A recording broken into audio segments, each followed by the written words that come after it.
And we have a blessing today because we have a very special person going to speak with us about something important. You know him, well actually his official name is Dr. Obidike Kamau, but we know him as lovingly as Dr. K.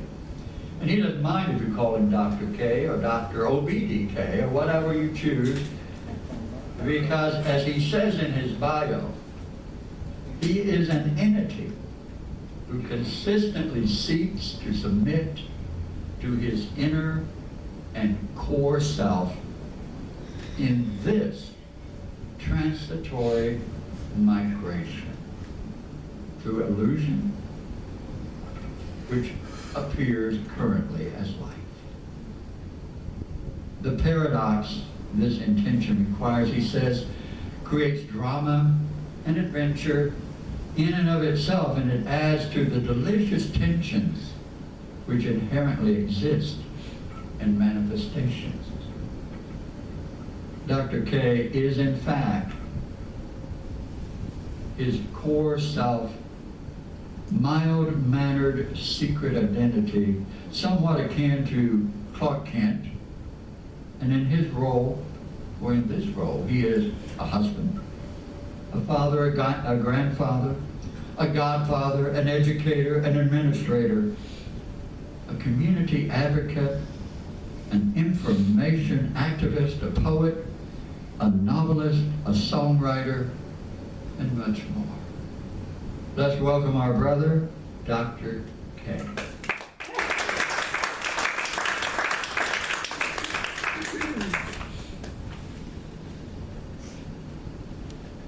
Well,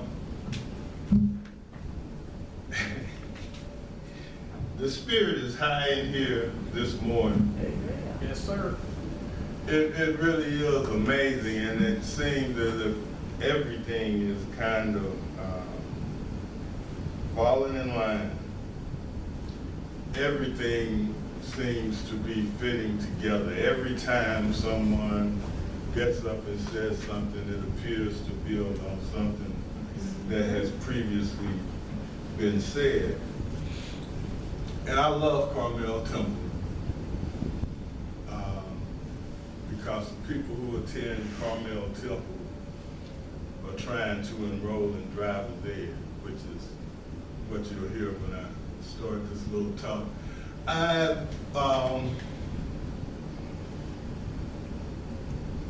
You know, when you start thinking about life and our role in it, our having the opportunity to participate in whatever this is that we are involved in, it is something that we are thrust into and that we need a lot of instruction in to be successful here. Humans have been given an amazing role in this universe. They have been allowed to be co-creators. They are allowed to change this place we're in and to remake it in their own image. When the dinosaurs left the earth, we found that the earth was basically in the same shape that it was in when they were there. There were no buildings, towns, canals, bridges. They had not changed. They had been here. We, as human beings, have the opportunity to entangle ourselves literally with the creative force of this universe and bring into existence those things that we see in our head. So let me kind of get into this, and I'm going to read it because I was actually writing on it right up until the time I got up and ran over here. This is, I call, caught between two realities. Humanity has been told to know yourself for millennia. Following this commandment was considered so powerful that the slogan, motto, admonition was actually written above the entrance of the mystery schools in ancient Kemet. And now that we know of all the mysteries in life on earth, that one of the primary fundamental mysteries is in fact humanity itself. We are a great mystery, which is why we were instructed to know yourself. This sacred knowledge we are commanded to seek has lost so much of its meaning, so much of the depth and the weight that it had when it was originally uttered, that when a friend and I used to ask college students, "Who are you?" most of the time they answered with their names. You know, who are you? So when we think about it, unfortunately it makes sense. Sarah's a lifelong educator, and self-knowledge is generally not included in the curricula often. They are not teaching us self-knowledge. They are not teaching us to consider self-knowledge. We are taught to do rather than to be. That's an important distinction. And it strengthens the belief that we are human and the belief that we only exist in the material universe. Those in charge of running the world want to limit self-knowledge markedly because they understand self-knowledge and they are able to utilize the knowledge we should have of ourselves against us, and basically to have us playing in their game and with roles that they've already pre-assigned. Do you guys remember, when I was a young man, I remember them saying all the time, I don't know if they still say it, but do you remember when they used to say, you know, we only use 10% of our brains? Yeah. Yep.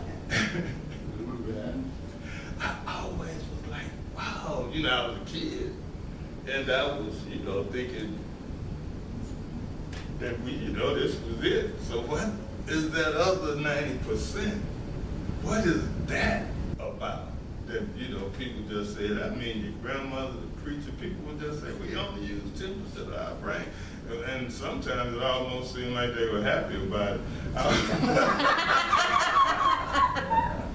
I really couldn't figure that one out, but as I have continued to study and research, I think I kind of have some insight into what they meant.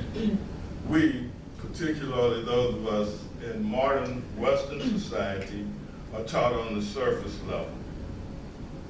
We are taught that we are human and we approach phenomena through the use of our five senses. Anything that is beyond the experience of sight, hearing, smell, touch, and taste basically doesn't exist for us. So we are taught in a very limited fashion, and we are also taught that we are very limited. We're taught that we should turn to a God that is separate from us for salvation.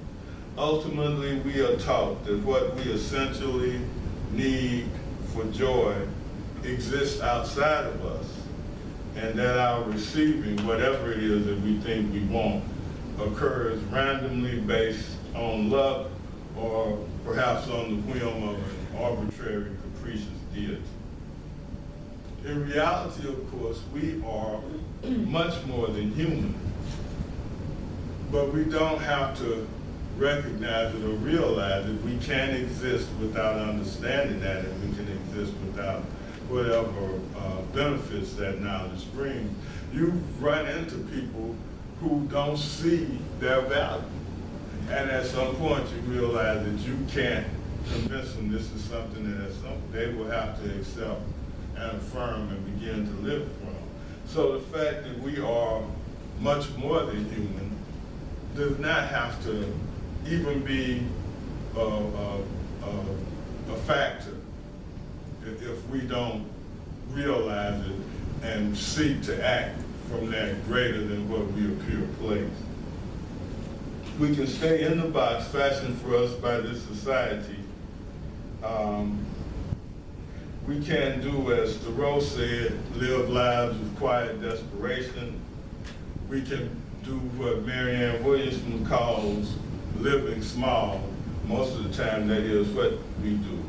We are both human and divine, both energy and matter.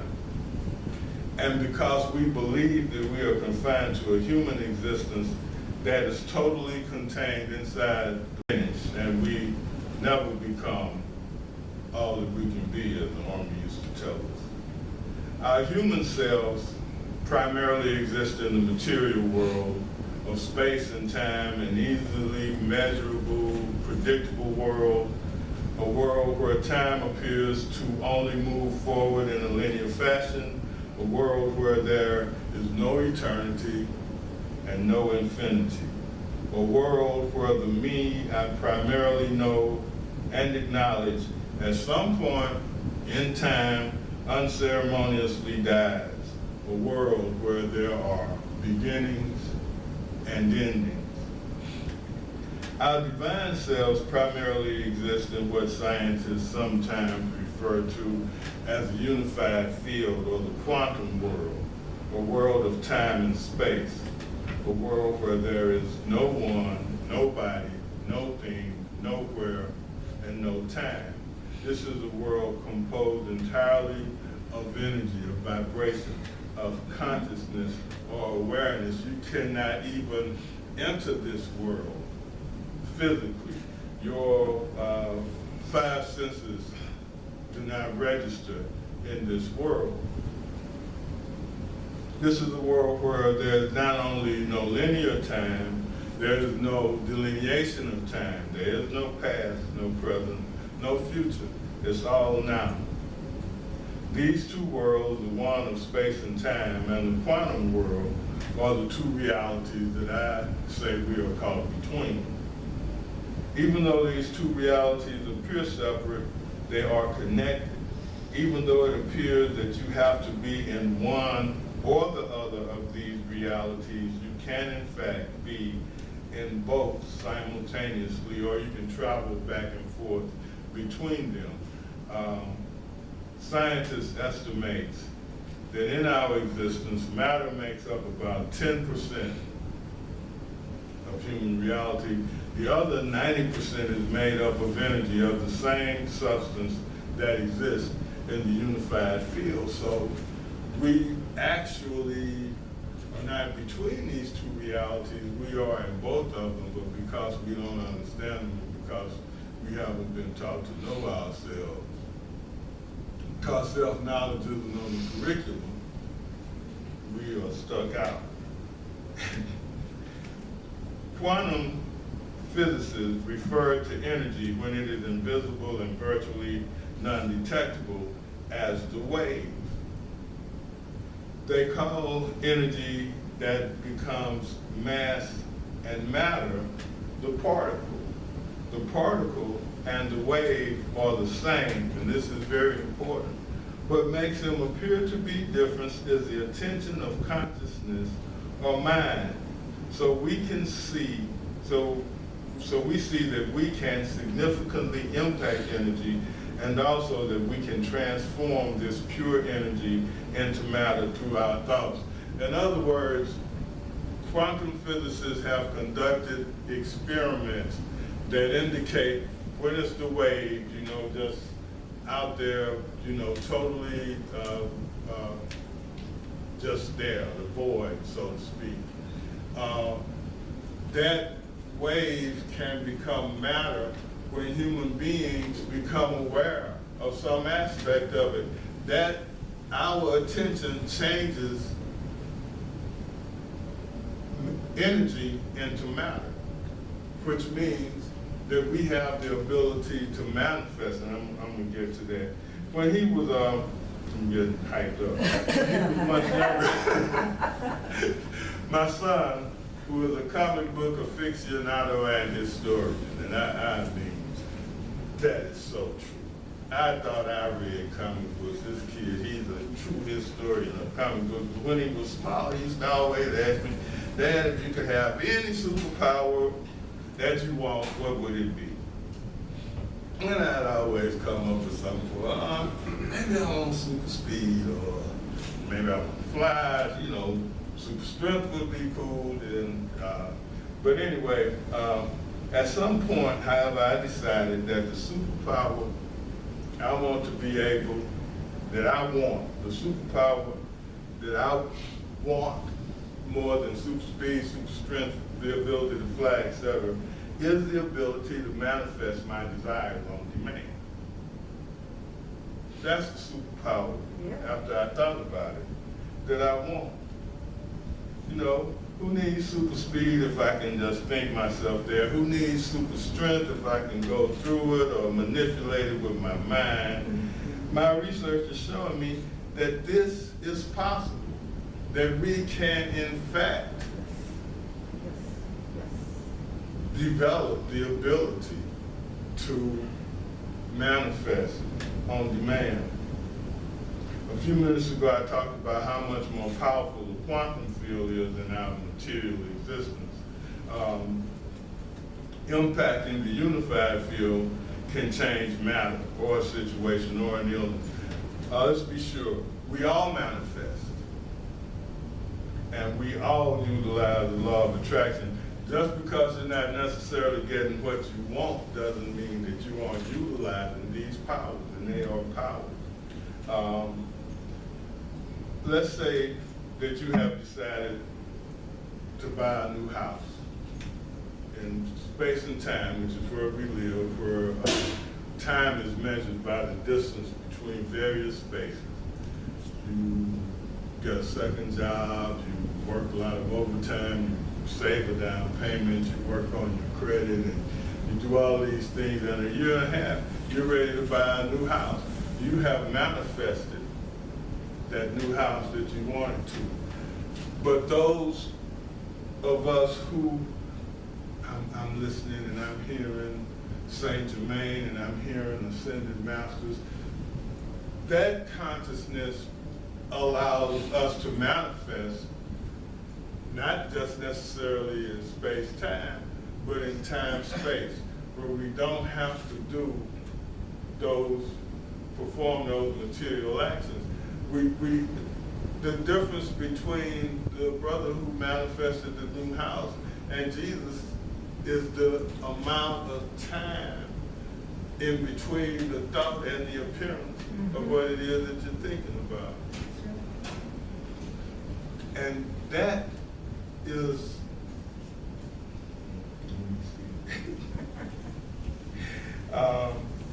in Genesis, God gave human beings dominion over the world. God is like so liberal and generous and giving, you know. He gave us free will, and we're mostly idiots. Look what we've done. Yeah, but he has so much faith in us that we will somehow get it right.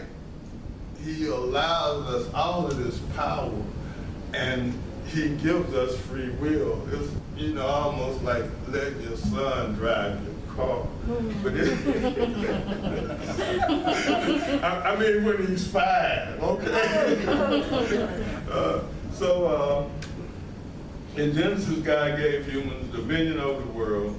Humanity clearly has a special place in God's heart. We are actually co-creators. We have been given the ability to take the raw material we are provided with and shape it into what we see in our minds. And that's a superpower.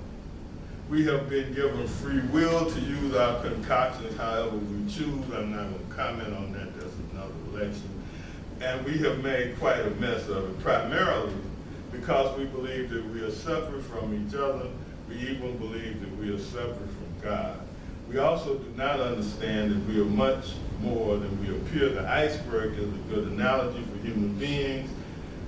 We believe that what is above the water is all there is, but what is below the water is absolutely massive and is much, much, much larger than that small abutment that shoots out the water.